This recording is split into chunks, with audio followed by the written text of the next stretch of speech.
Eh, Según la OMS se calcula que 262 millones de personas tenían asma en el 2019 y que esta enfermedad causó 455.000 defunciones. La mayor parte de las muertes relacionadas con el asma se registran en países de ingreso bajo y en los de menor renta en la franja de países de ingreso mediano, pues son los que diagnostican y tratan menos esta enfermedad. Por lo que es importante el tema, diagnóstico y control del paciente con asma, que estará a cargo de la doctora Yolanda Emperatriz Bravo Cipriano. La doctora Yolanda Emperatriz Bravo Cipriano es una neumóloga y jefe del servicio de especialidades médicas del Hospital Guillermo Cailín de la Fuente, neumóloga en la Clínica Angloamericana, docente de la especialidad en la Universidad de Piura, maestra en medicina convención de la Universidad Peruana Cayetana Heredia, máster CEPAR ALAT, Atención Paciente Respiratorio Grave, CSU, La Salle, España. Adelante, doctora Bravo.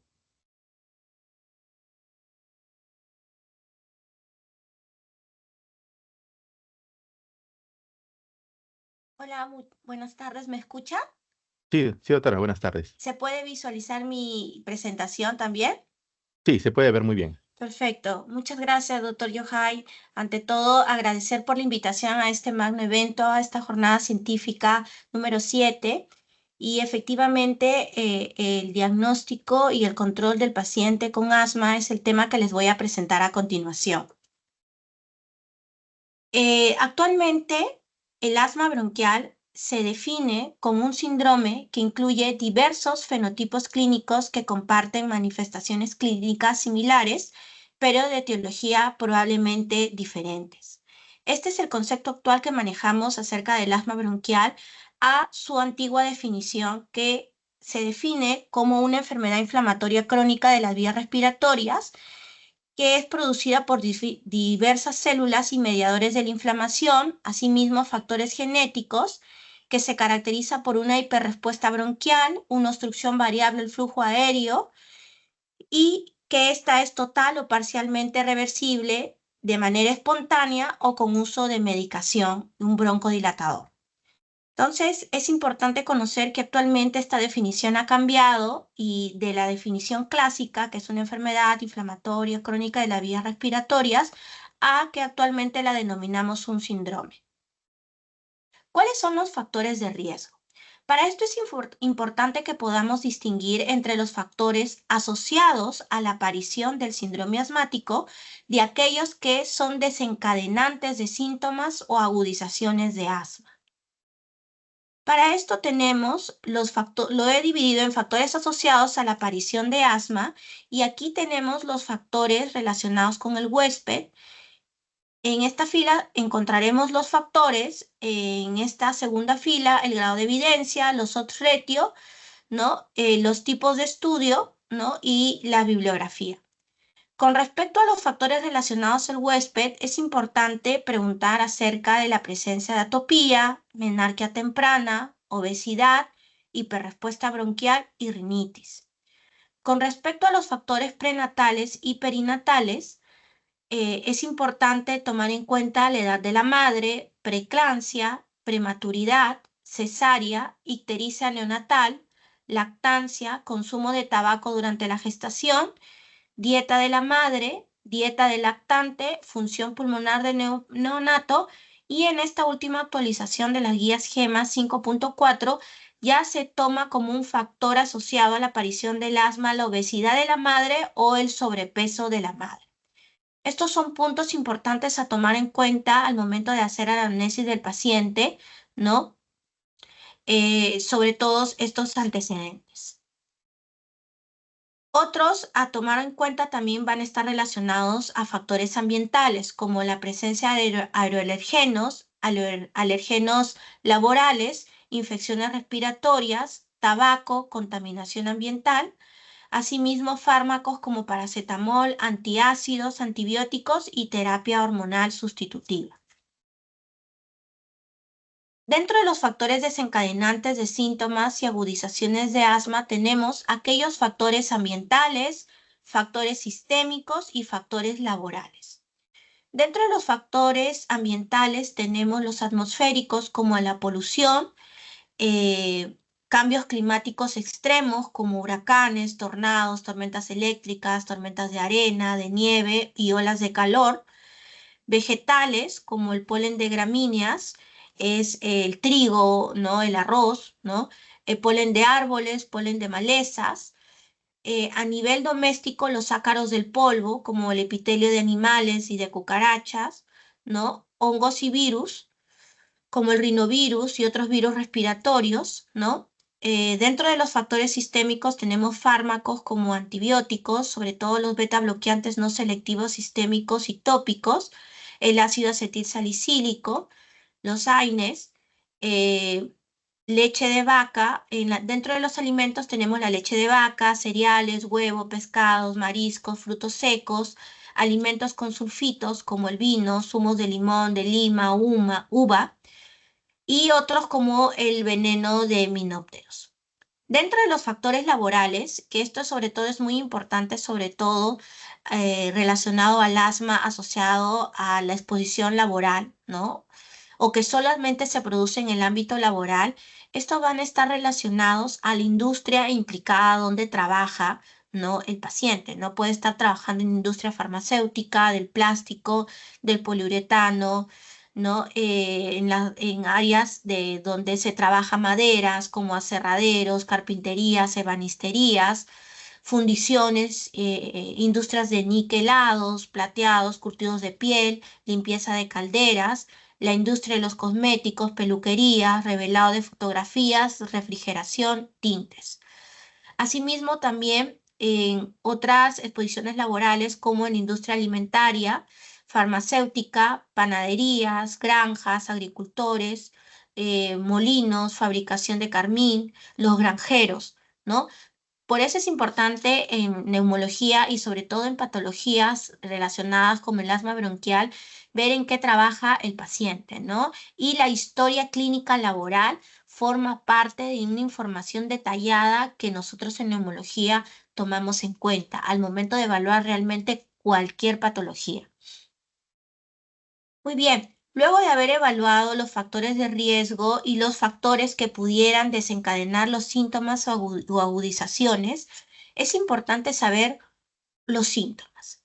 El diagnóstico realmente de esta enfermedad puede ser clínico, basado en signos y síntomas que puede presentar el paciente, pero siempre corroborando también la información con un estudio donde pueda medir de manera objetiva la función pulmonar, que lo veremos más adelante. Entonces, dentro de los síntomas característicos del asma bronquial tenemos los sibilantes, la disnea, que es la sensación de falta de aire, tos y opresión torácica. Estos son los 4 síntomas que caracterizan a esta enfermedad principalmente. Y estos síntomas van a aparecer de forma variable a lo largo del tiempo y pueden variar en intensidad. No tienen que estar necesariamente los 4 juntos. Puede estar solamente uno, puede ser una combinación de 2 o de 3. Muchas veces se cree que para que yo pueda tener asma me tiene que faltar el aire y tengo que estar ahogando. Eso no necesariamente es así. Asimismo, estos síntomas pueden aparecer o empeorar por la noche o al despertar y los síntomas pueden estar desencadenados por ejercicio, la risa, los alergenos o el aire frío y pueden aparecer o empeorar con las infecciones virales. ¿Cuáles son las preguntas claves para la sospecha diagnóstica de asma? Es muy importante que nosotros podamos hablarle a los pacientes en un lenguaje coloquial a través de diversas preguntas sencillas que ellos puedan entender y que puedan explicar un poco los síntomas que presentan. Por ejemplo, es importante preguntar a nuestros pacientes, ¿ha tenido alguna vez pitos en el pecho? ¿No? ¿Ha tenido tos, sobre todo por las noches? ¿Ha tenido tos, pitos o dificultad al respirar en algunas épocas del año en contacto con animales, plantas, tabacos o en su trabajo? ¿O ha presentado estos síntomas al respirar después de hacer ejercicios moderados, intensos? ¿Ha padecido resfriados que le duren más de 10 días o bajan al pecho? Esta es una pregunta clásica y que incluso el paciente ya no lo da la respuesta sin haber hecho antes la pregunta. Es que, doctora, cuando a mí me da el resfrío, luego, si no lo curo en 2 días, se me baja los bronquios, ¿no? Se me baja el pecho, ¿no? Y esta respuesta positiva puede estar en relación, en función también a antecedentes, ¿no? y al curso clínico de la enfermedad en una posibilidad diagnóstica de asma. Ha utilizado también medicamentos inhalados que le alivian o que le bajen estos síntomas, o si tiene usted algún tipo de alergia o tiene algún familiar con asma o alergia. Son preguntas clave para la sospecha del diagnóstico de asma de bronquial que debemos realizarle en la consulta.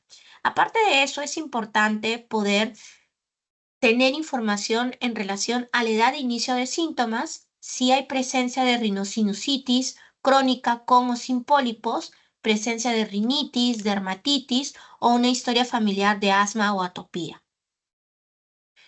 Y en el examen físico, ¿qué podemos encontrar? En la gran mayoría de casos encontramos un examen físico normal, pero también podemos encontrar sibilantes o roncos.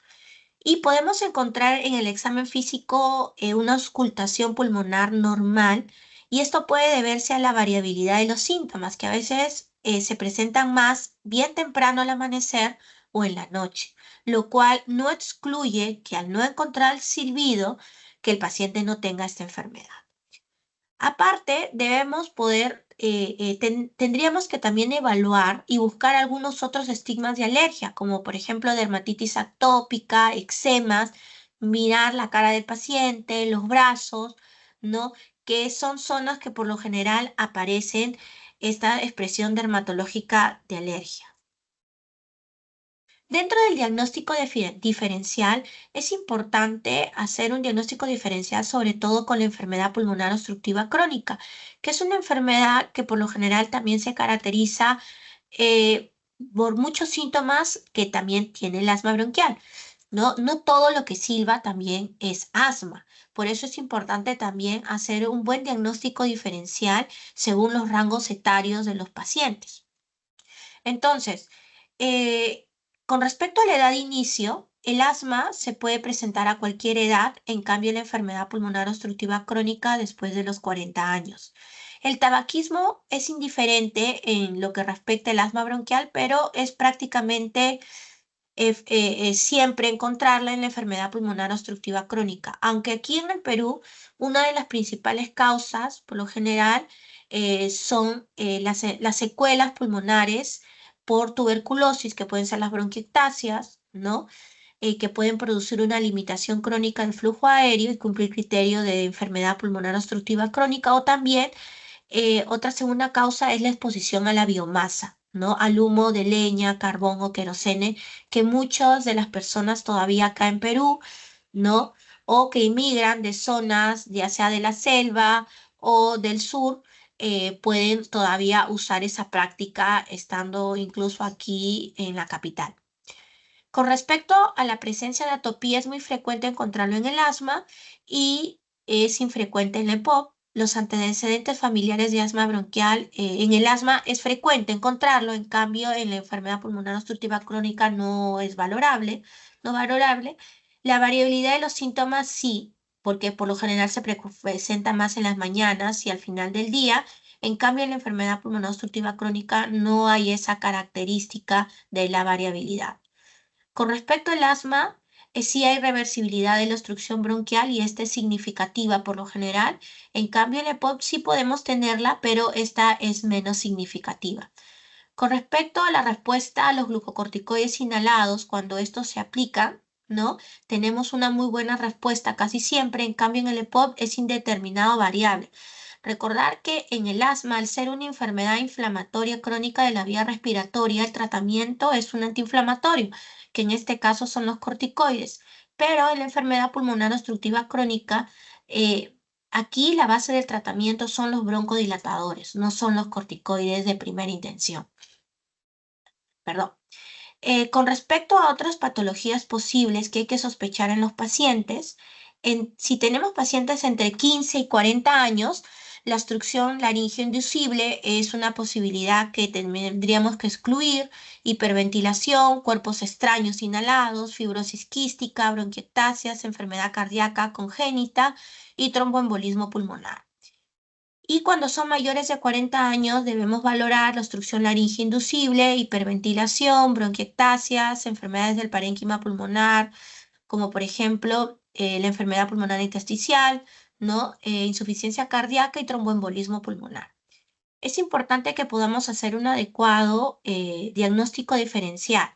Por ejemplo, en consulta hemos tenido muchas veces pacientes incluso con tuberculosis pulmonar activa, ¿no? Que se presenta su sintomatología, aparte de cumplir con el término de sintomático respiratorio, que es la presencia de tos con flema por más de 14 días, ¿no? También le silbaba el pecho y como le silbaba el pecho, le dieron un inhalador. Estaba con su salmeterol con fluticasona, pero bueno, no había respuesta al tratamiento y le cambiaron de tratamiento al paciente, le dieron otro tratamiento y no había respuesta, pero no se le tomó ni siquiera una radiografía de tórax al paciente y en la radiografía de tórax sí se observaba una lesión cavitaria, ¿no? Entonces es importante tomar en cuenta que no todo lo que silba es asma bronquial. En las zonas, en el Perú, sobre todo en Villa María del Triunfo y en otras zonas también del Perú hay alta incidencia de tuberculosis y este es un diagnóstico diferencial que de todas maneras tenemos que hacer. En los pacientes también adultos mayores es importante no confundir las sibilancias secundarias a enfermedad cardíaca, falla cardíaca crónica, ¿no? Es importante revisar también los miembros inferiores de los pacientes para ver que no tenga edemas, ¿no? Y lo que tenemos, lo que estamos viendo es de que está congestionado y por eso está con sibilancias y no es porque tiene asma bronquial. Entonces, los diagnósticos diferenciales son muy importantes de tomarlos en cuenta según rango etario, según también el perfil epidemiológico que tiene en cada hospital, ¿no? Para poder saber qué pensar en otras posibilidades diagnósticas. Entonces, luego que he evaluado a un paciente en base a su función de sus signos y síntomas, es importante que yo pueda evaluar de manera objetiva la función pulmonar para que pueda concluir, ¿no? Definitivamente con el diagnóstico de asma bronquial. Esto es lo ideal, ¿no? Al hacer estudios de función pulmonar, yo voy a poder valorar la obstrucción de flujo aéreo, la reversibilidad, la variabilidad y la hiperrespuesta bronquial. La espirometría es un estudio de función pulmonar que me va a permitir evaluar la obstrucción al flujo aéreo y la reversibilidad, ¿no? La variabilidad lo voy a evaluar sobre todo con la flujometría y la hiperrespuesta bronquial, esta se realiza también realizando la hiperrespuesta bronquial, exacerbándola a través de la exposición a metacolina, ¿no? U otros fármacos que se pueden utilizar, pero principalmente yo les voy a hablar sobre estos tres puntos. Entonces, la espirometría es un estudio de función pulmonar que nos va a permitir valorar la obstrucción de la vía aérea y cómo es su respuesta al broncodilatador. Entonces, la espirometría por lo general tiene estas curvas que se llaman la curva flujo-volumen y la curva volumen-tiempo. Entonces, son tres parámetros que yo tengo que evaluar. Es esta relación, que es el volumen expiratorio forzado al primer segundo, entre la capacidad vital forzada. El valor actual, si observamos en esta espirometría, es del 65%. Cuando le aplicamos el broncodilatador, esta incrementa 71%, ¿no? O sea, no es fijo. Este valor mejora cuando se le aplica el broncodilatador. Luego el siguiente punto a evaluar es este ítem de acá, que es el volumen expiratorio forzado al primer segundo. Este valor va a tener rangos de normalidad en función a su talla, peso, edad, sexo y raza del paciente y son calculados de manera automática por los espirómetros actualmente. No tenemos que hacer ningún cálculo nosotros. Entonces, en este caso, en este paciente, el volumen expiratorio forzado al primer segundo, que es esta primera parte de la curva, ¿no? Se observa que tiene 2 litros. Y cuando le aplican el broncodilatador, miren, de la parte celeste sube a la curva en verde. Se nota un incremento de su capacidad pulmonar de 2 litros a 2.55 litros. Esto quiere decir que ha habido un incremento de 0.55 litros o 550 mililitros y de un 27%. Cuando el incremento es mayor a 12% o a 200 mililitros, esto quiere decir que esta respuesta broncodilatadora es significativa.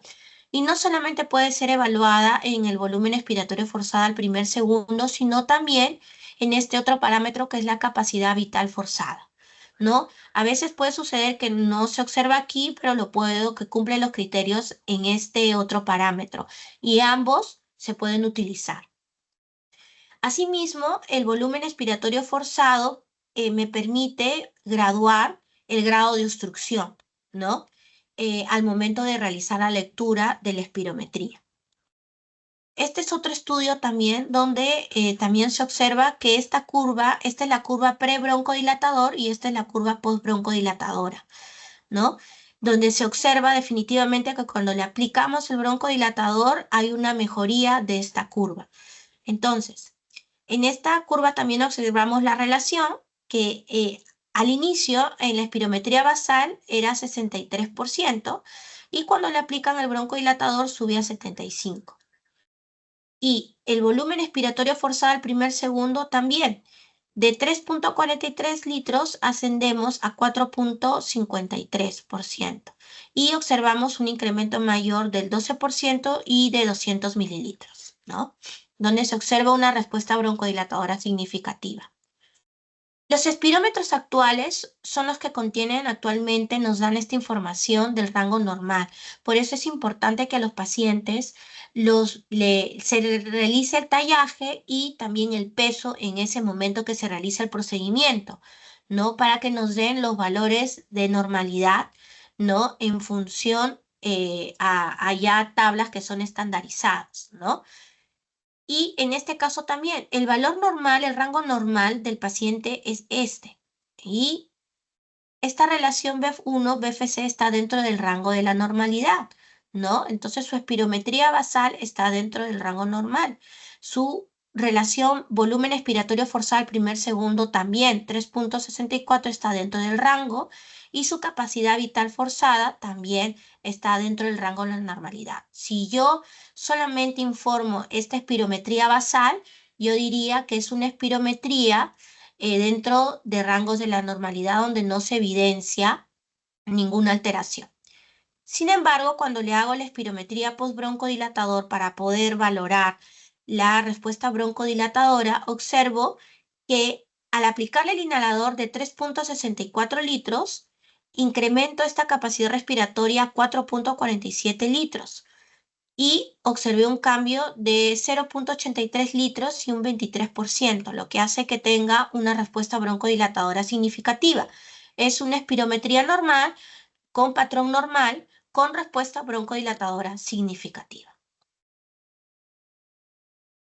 Entonces, la espirometría es un examen que debemos solicitar a todos nuestros pacientes.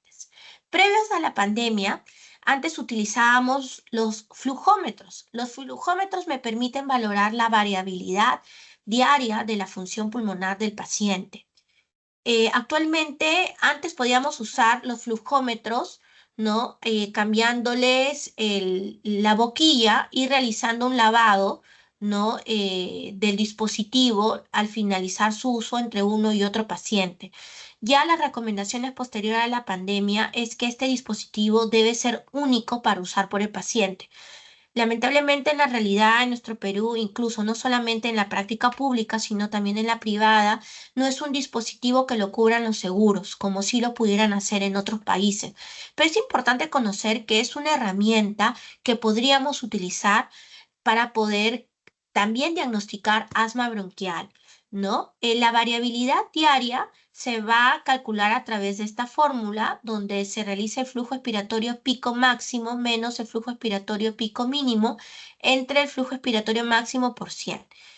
Esta variabilidad debe valorarse mayor a 3 días de una semana, o sea, de una semana mayor o igual a 3 días hay que realizar el procedimiento y hay que registrarlo por 2 semanas. ¿Y esto por qué? Porque cada persona va a tener una variabilidad única para cada quien. No es algo estándar para todos los pacientes. Y si esta variabilidad es mayor o igual al 20%, es diagnóstica de asma bronquial. ¿Qué diagnósticos de asma, cómo es el diagnóstico de asma bronquial en otros contextos? En la embarazada o en pacientes con planes de embarazo debemos de tener un control óptimo del asma bronquial y no hay ningún problema con el uso de broncodilatadores o de corticoides inhalados en la paciente. Tenemos que usarlos sin ningún problema. Puede usar su tratamiento, por favor, nunca hay que suspenderlo, porque es un factor de riesgo muchas veces para hacer una exacerbación de asma bronquial. En los pacientes adultos mayores, muchas veces es frecuente el subdiagnóstico o sobrediagnóstico de esta enfermedad. Por eso es muy importante hacer el diagnóstico de la enfermedad en función a los valores de normalidad, cuando podamos hacer la interpretación de la espirometría. Asimismo, es importante tener en cuenta las exposiciones laborales del paciente. Muchas veces tenemos en la consulta a los pacientes que vienen y comentan que solamente cuando van a trabajar comienzan a tener los síntomas, ¿no? Muchas personas que son, por ejemplo, que vemos en la consulta que trabajan en fábricas con exposición a humos o en el área de limpieza, ¿no? Sufren muchas veces de esta enfermedad, pero solamente asociada al ámbito laboral. Y es un asma que mejora fuera del trabajo. El asma y la EPOC también pueden coexistir o superponerse, sobre todo en fumadores y adultos mayores. Por eso es importante la correcta interpretación de los exámenes auxiliares, una buena historia clínica y sobre todo si tenemos dudas, ¿no? Enviar al especialista en neumología para que pueda hacer la valoración. El asma bronquial con el tiempo también puede remodelar la vía respiratoria, ¿no? Y cumplir como ciertos parámetros como que si fuera enfermedad pulmonar obstructiva crónica. Pero lo que en realidad es un asma bronquial que remodeló y ya no responde tan bien al broncodilatador, ¿no? Por eso es importante hacer una buena historia clínica del paciente para saber bien a qué nos enfrentamos. Es importante también conocer diagnósticos de sinusitis crónica, reflujo gastroesofágico y obstrucción laríngea inducible. Muchas veces los pacientes con sinusitis que produce goteo postnasal posterior puede producir también sibilantes y realmente el paciente no tenía asma, lo que teníamos que tratar era la sinusitis. El reflujo gastroesofágico también puede producir silbido de pecho, puede producir tos crónica y muchas veces se trata como asma bronquial y no lo es reflujo, ¿no? Y si el paciente tiene asma bronquial y tiene a su vez estas comorbilidades, ¿no? Dentro de otros diagnósticos que acompañan en la enfermedad, es importante tener un adecuado control de las mismas, porque si no controlamos bien la sinusitis, no controlamos bien el reflujo o la obstrucción laringea, lo que va a hacer es de que haya un mal control de la enfermedad. Los estudios de alergia. La finalidad del estudio de alergia es determinar la existencia de sensibilización a aeroalergenos que influyen en el desarrollo del fenotipo de asma alérgica. Porque realmente, como les comenté anteriormente, ahora el asma bronquial es un síndrome y existe un asma alérgica y no alérgica. Pero el estudio de la alergia realmente puede realizarse en todos los pacientes, pero principalmente en aquellos que sospechamos este fenotipo alérgico o en aquellos pacientes también que desencadenan exacerbaciones, ¿no? Producto de exposición de estos alergenos.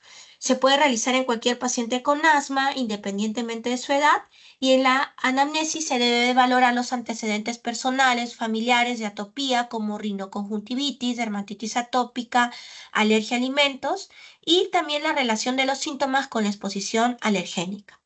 Para el diagnóstico de asma alérgica, además de apreciarse sensibilización frente a alergenos inhalados, es preciso constatar la relevancia clínica. Y esto es muy importante porque muchas veces llegan a la consulta pacientes con sus estudios de alergia, donde sale pues de que tiene pues el check de positivo a una gran lista de agentes o de fármacos o de, por ejemplo, pelo de gato, ¿no?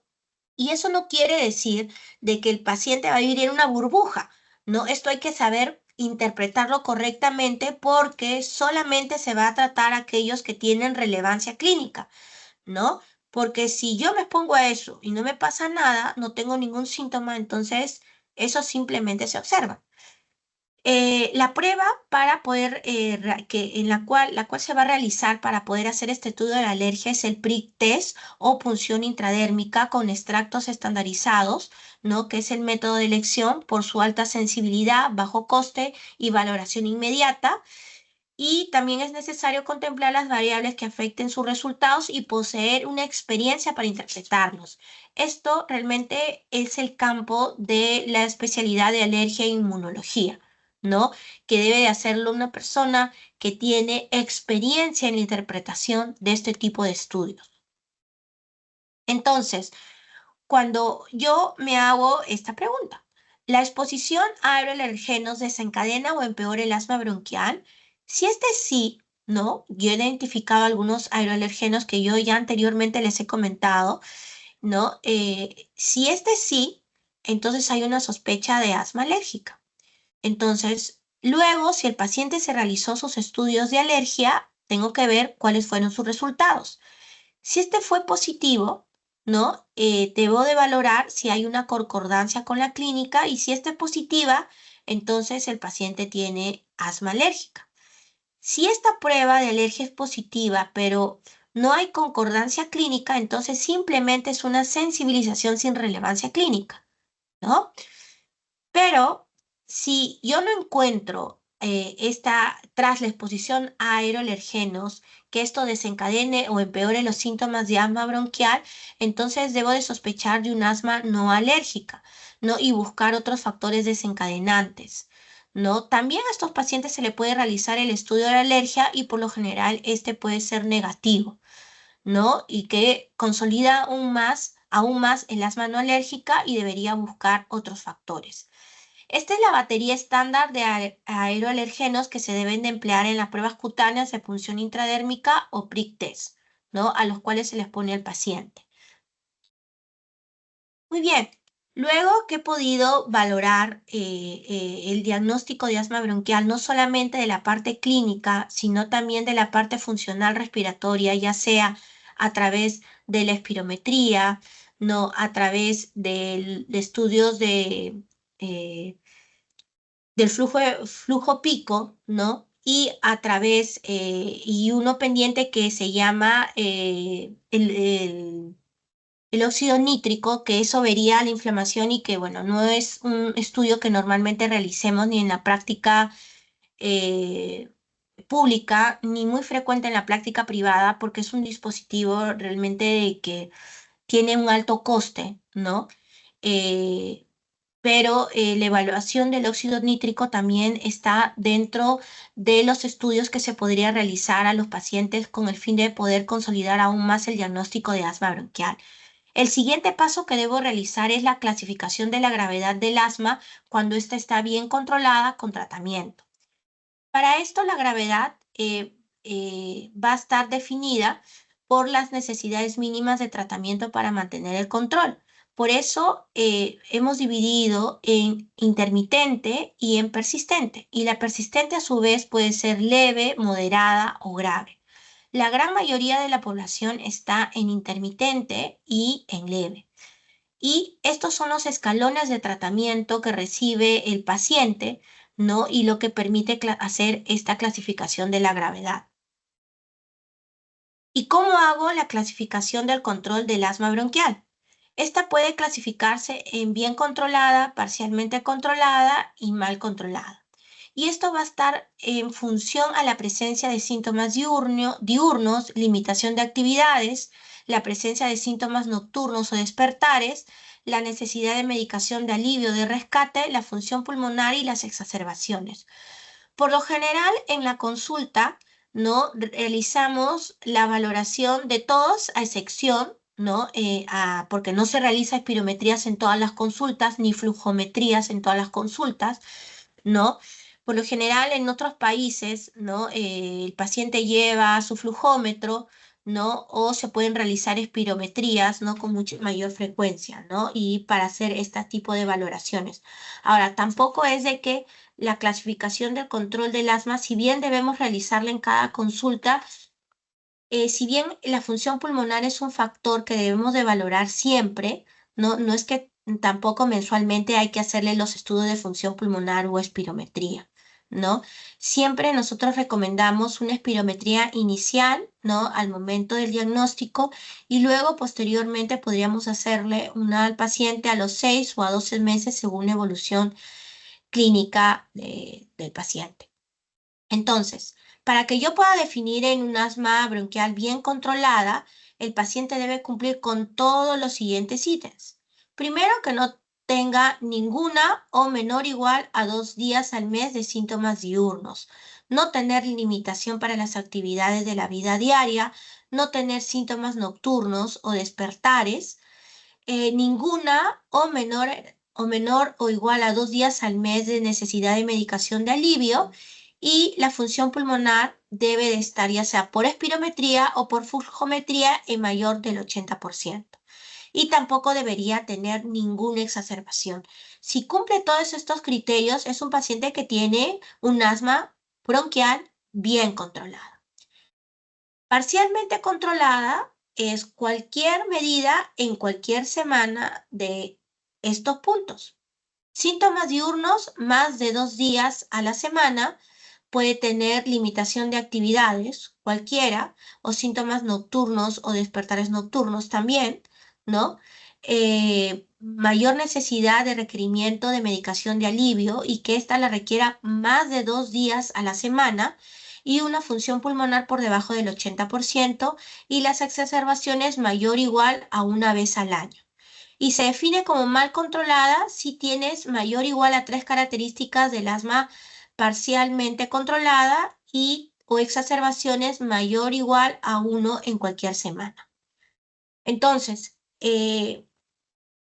la clasificación del control del asma bronquial es el grado en el que las manifestaciones de la enfermedad están ausentes o se ven reducidas al máximo por las intervenciones terapéuticas y se cumplen los objetivos de tratamiento, reflejando en buena medida la idoneidad del tratamiento.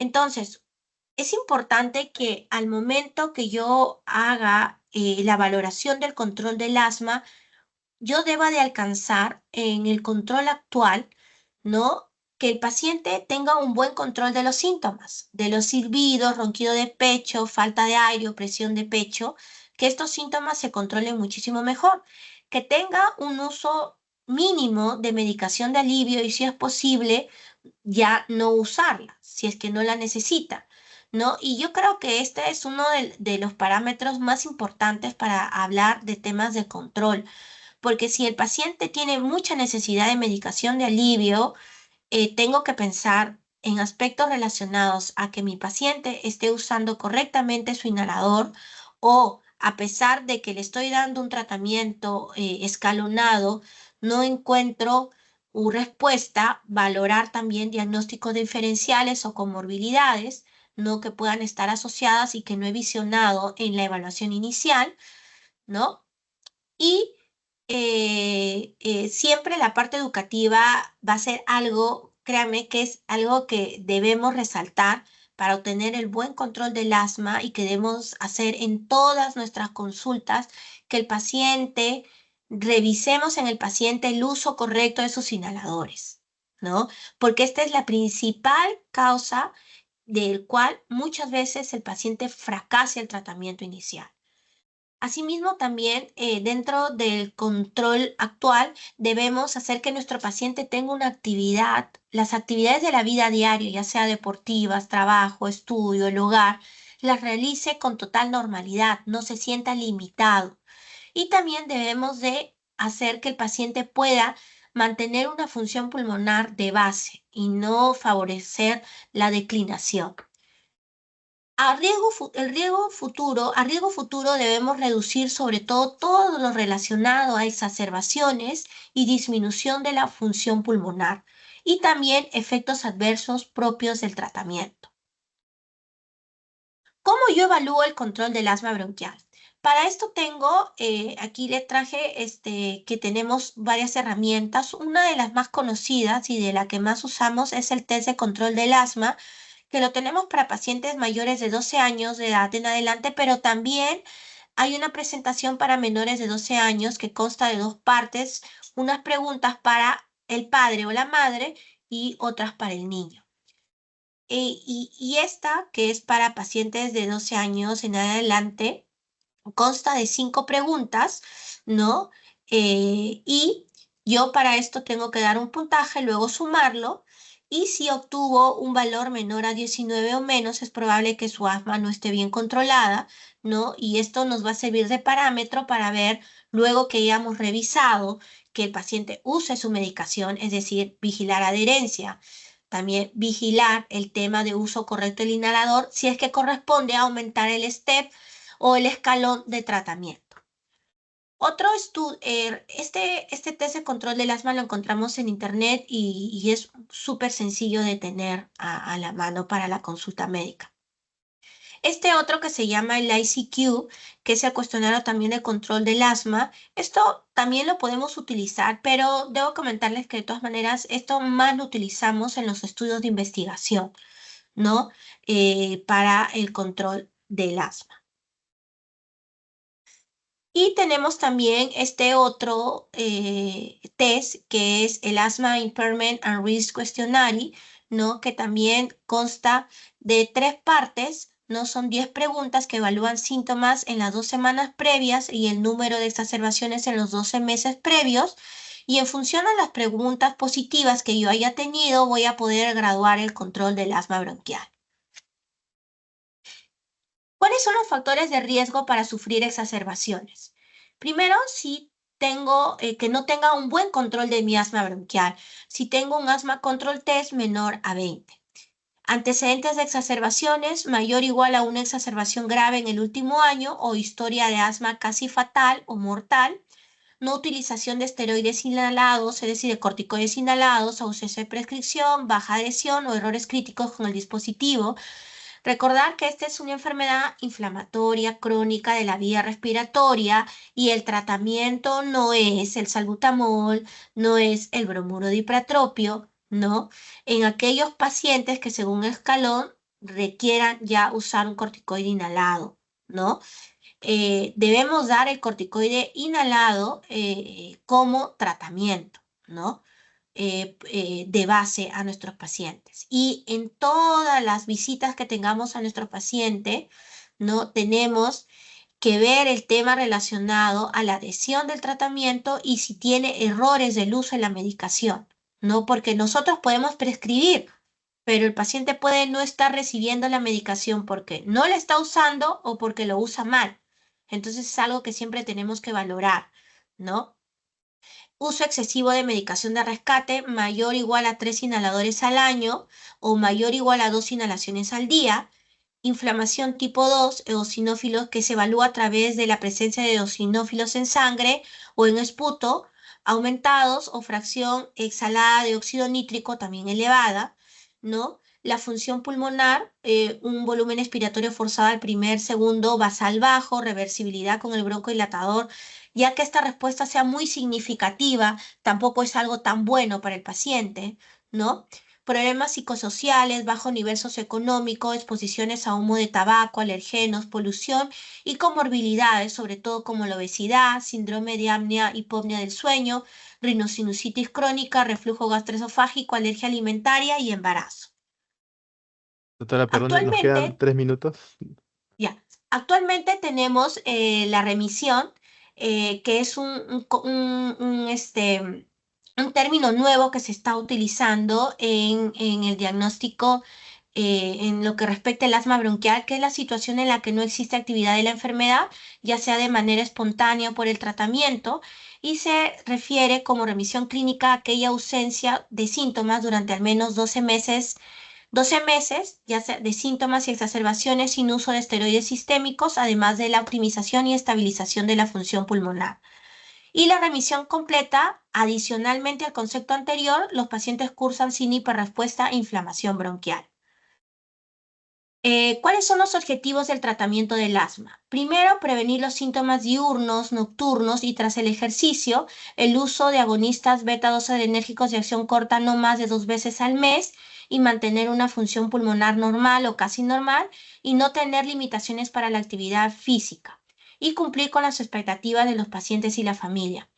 Y en el dominio de riesgo a futuro es importante también prevenir las exacerbaciones y la mortalidad por asma, minimizar la pérdida progresiva de la función pulmonar y evitar efectos adversos del tratamiento.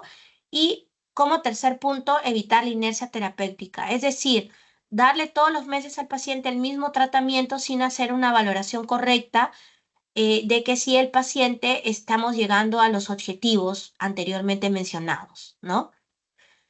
Debemos tener un tratamiento escalonado en función que va a estar en función a incrementar o reducir eh, la dosis de los fármacos que vamos a brindar para tratar esta enfermedad, ¿no? En función a esta esté bien controlada, parcialmente controlada, mal controlada o tengamos una exacerbación, ¿no? Con el fin de tener acciones terapéuticas relacionadas a cada uno de estos puntos. No solamente tenemos medidas farmacológicas, sino también no farmacológicas, como por ejemplo la vacunación. Tenemos medicamentos de control como son los glucocorticoides inhalados, los antagonistas de los receptores los leucotrienos, los agonistas beta-2 adrenérgicos de acción prolongada, LABA, tiotropio y los anticuerpos monoclonales.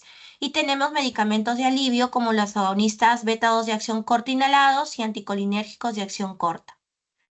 Dentro de las características de los agonistas beta-2 adrenérgicos, sobre todo la más importante es el salbutamol, que su inicio de acción es a los 13 a los 5 minutos, y actualmente también otros fármacos como el formoterol, que es un medicamento, como verán en las siguientes tablas, no solamente puede ser una medicación de acción prolongada, sino también como al tener un inicio de acción corto, puede usarse como medicación de alivio también. Estas son las dosis equipotentes de los glucocorticoides inhalados de que debemos tener y tomar en cuenta al momento que hagamos el escalonamiento de los fármacos, ¿no? De cada uno de ellos. ¿Cuántos son dosis bajas, dosis medias y dosis altas? Estos son los escalones terapéuticos de la GEMA 5.4 que constan de 6 escalones. En los escalones 1, 2 y 3 preferentemente deben ser valorados en atención primaria y los escalones 4, 5, 6 en la consulta especializada. En todos los casos debe de hacerse educación, control ambiental, tratamiento de la rinitis y otras comorbilidades. En el escalón 1 solamente podemos usar a demanda corticoides inhalados más formoterol o corticoides inhalados más salbutamol o simplemente salbutamol, ¿no? En el escalón 2 debemos usar corticoides inhalados a dosis bajas como de elección y en segunda opción tenemos los antigleucotrienos. Para todos los demás escalones, a demanda podemos usar los mismos medicamentos que utilizamos en el escalón 1. Para el escalón 3, de primera intención, corticoides inhalados a dosis bajas, más broncodilatadores de acción prolongada y como otras opciones, corticoides inhalados a dosis medias. En el escalón 4, utilizaremos corticoides inhalados a dosis medias más broncodilatadores de acción prolongada y como segunda opción, corticoides inhalados a dosis medias más antileucotrienos, ¿no? Y como una tercera opción, corticoides inhalados a dosis medias más broncodilatadores de acción prolongada y anticolinérgicos de acción prolongada. Y en el escalón 5 y 6 sobre todo es para propias del especialista, incluso el escalón 6 es para unidades especializadas en tratamientos del asma bronquial grave, ¿no? Donde podemos utilizar eh, otro tipo de tratamientos que son los biológicos, ¿no? Y otros procedimientos ya de intervencionismo. Dentro de las tareas educativas a realizar en cada visita, tenemos que siempre comunicar, informar e instruir. En la visita inicial debemos investigar siempre las expectativas del paciente, pactar objetivos, dialogar sobre el cumplimiento, dar conceptos básicos sobre el asma y el tratamiento. Tengo la total convicción que si ustedes no le explicamos a nuestros pacientes en cómo es su enfermedad y qué tratamientos deben de darse, y que no va a haber ningún problema porque todo el mundo le tiene miedo a los corticoides inhalados o a los inhaladores de por sí. Si los educamos correctamente y le damos información, vamos a tener una buena adherencia a los inhaladores y por lo tanto vamos a tener buenos resultados. Además de instruirlos correctamente en cómo debe ser la técnica inhalatoria y cómo deben de automonitorizarse. En una segunda visita debemos valorar qué logros hemos tenido sobre las expectativas y los objetivos, dialogar sobre el cumplimiento y reforzar la información que dimos al inicio de la consulta y sobre medidas de evitación ambiental que pudiera tener, ¿no? Dentro de lo que es instrucción también debemos reforzar siempre la técnica inhalatoria, cómo evitar desencadenantes e interpretar los registros del plan de autotratamiento, porque le podemos dejar a nuestros pacientes un plan de acción si es que él presentara incremento de síntomas de asma bronquial. Y debemos siempre revisar, y en las revisiones subsecuentes, que son a partir de la tercera visita en adelante, ¿no? Valorar también nuevamente los logros sobre las expectativas y los objetivos, el cumplimiento terapéutico y las medidas de evitación ambiental. Con respecto a la información, siempre seguir reforzando todo lo previamente informado y igual, siempre como verán, el tema de revisión de técnica inhalatoria y automonitorización son puntos importantes. Dentro de la información y habilidades básicas que debe aprender un paciente con asma, siempre debe conocer que el asma es una enfermedad crónica y necesita tratamiento continuo aunque no tenga molestias. Es frecuente encontrar que los pacientes, una vez que hayan logrado ciertos objetivos, no dejen de usar sus medicamentos. Pero lo que vamos a observar es que en menos de un mes van a volver nuevamente a tener síntomas. Deben saber las diferencias que existen entre inflamación y broncoconstricción, deben diferenciar los fármacos controladores de los aliviadores, deben reconocer los síntomas de la enfermedad, usar correctamente los inhaladores, identificar y evitar en lo posible los desencadenantes, monitorizar los síntomas y el flujo expiratorio pico, reconocer los signos y síntomas de agravamiento de enfermedad y actuar ante un deterioro de su enfermedad para prevenir la crisis o exacerbación. Gracias. Muchas gracias, doctora Bravo, por tu excelente ponencia. Tenemos una pregunta en el chat. En pacientes no controlados, en el primer nivel de atención, tenemos beclometasona. ¿Se puede utilizar y cuánto tiempo? Claro que sí, yo sé que muchas veces a la beclometasona que tenemos en diversos petitorios de hospitales públicos se puede usar porque es un corticoide, ¿no? Y podemos iniciar con dosis bajas y según escalón, y si no tenemos respuesta, vamos a las dosis moderadas, según el cuadro que les compartí, ¿no? Y el tiempo es, una vez alcanzado el control, hay que valorar el concepto que les comenté, que es la remisión de síntomas del paciente, ¿no? Y una vez que hayamos alcanzado el control absoluto, podemos hacer el descalonamiento, es decir, ir bajando las dosis de manera progresiva y paulatina.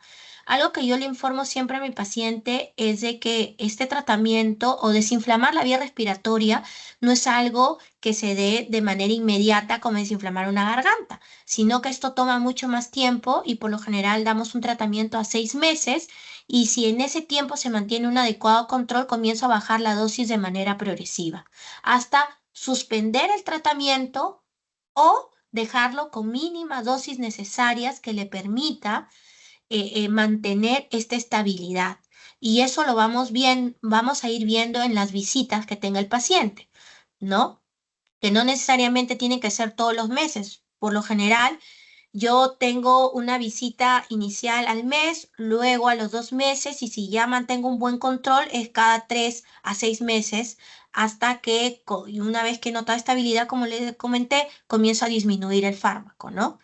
Y si en el escalonamiento noto que comienza a aparecer nuevamente ciertos síntomas, sé que la dosis anterior fue la que él necesitaba como de mantenimiento, ¿no? Ok, pues va a depender de la evolución, el tiempo que se retire y se puede usar la beclometasona. La respuesta a Liliana Uriarte. Una segunda pregunta es, en asma persistente, ¿qué indicaciones brindar? De Néstor Huimán. Eh, eh, en el asma bronquial intermitente uno puede, intermitente o Ah, persistente. persistente. Ah, ya. En la persistente va a depender indicaciones respecto a qué, a farmacológicas. No, la dejo así en abierto. Bueno, vamos a trabajar de acuerdo a cada quien en cada hospital qué petitorio tenemos. Podemos iniciar en el asma persistente con un corticoide inhalado como la beclometasona a dosis bajas, ¿no? Y si luego que hemos asegurado buena adherencia, uso correcto del inhalador, no observamos mejoría, podemos cambiar a beclometasona a dosis moderadas y así sucesivamente. Pero siempre antes de subir el escalón, tenemos que verificar esos dos ítems y también comorbilidades o otros diagnósticos diferenciales también o comorbilidades que pueden hacer que no hay un buen control. Por eso, fácil es a veces escalonar, cambiar de tratamientos, pero siempre hay que valorar adherencia, hay que valorar uso correcto del inhalador, ¿no? Y valorar comorbilidades. Ok, doctora. Paul Muñoz Aguirre nos dice, ayer se conmemoró el Día Mundial del Pulmón, incidiendo en este año, pidiendo aire puro y pulmones sanos para todos. ¿Qué estamos haciendo para controlar estos determinantes desde la promoción de la salud?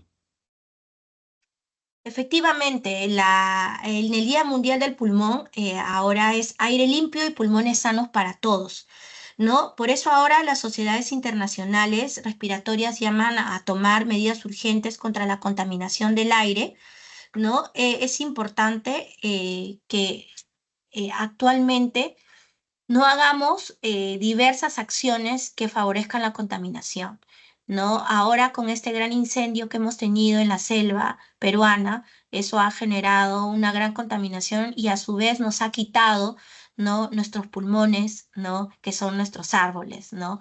Que dan vida, ¿no? Los invito a que puedan tener, como siempre he dicho, ¿no? Parte del ser humano en su trayectoria de la vida, ¿no? Es leer un buen libro, ¿no? Y también poder sembrar un árbol, ¿no? O tener aquello que pueda generar, ¿no? O a obtener acciones relacionadas a poder favorecer este, este aire limpio, ¿no? No quemar cosas, ¿no? No que puedan generar todo lo que pueda generar humos, ¿no? Y aunque no tenga que ver mucha relación también, todo el tema de reciclaje es algo muy importante porque quiera o no, a las finales se forman gases, ¿no? Si no hacemos una correcta segregación de todos los elementos, ¿no? que tenemos, que se pueden generar el producto de las diversas actividades que realizamos, generan diferentes gases que también suben a nuestra atmósfera y es lo que ha generado actualmente todo este cambio climático, ¿no? que tenemos actualmente, ¿no? Y bueno, hemos tenido una gran pérdida ahora, ¿no? Y lo que se está, como bien dice el doctor, lo que se quiere, se está haciendo mucho ahínco, es el tema de la contaminación ambiental, ¿no? Y todo el cambio climático, ¿no? Parte de los objetivos de desarrollo sostenible, ¿no? Ujú. Vigentes. Muchas gracias, doctora Bravo, por responder las preguntas tan asertivamente y la excelente ponencia que nos ha brindado. Ha coberturado muchos puntos claves del manejo de los pacientes con asma y ayudará mucho a la práctica clínica de los médicos de familia y médicos de atención primaria aquí presentes. Nos despedimos con un fuerte aplauso. Gracias. Hasta Gracias, luego. doctora.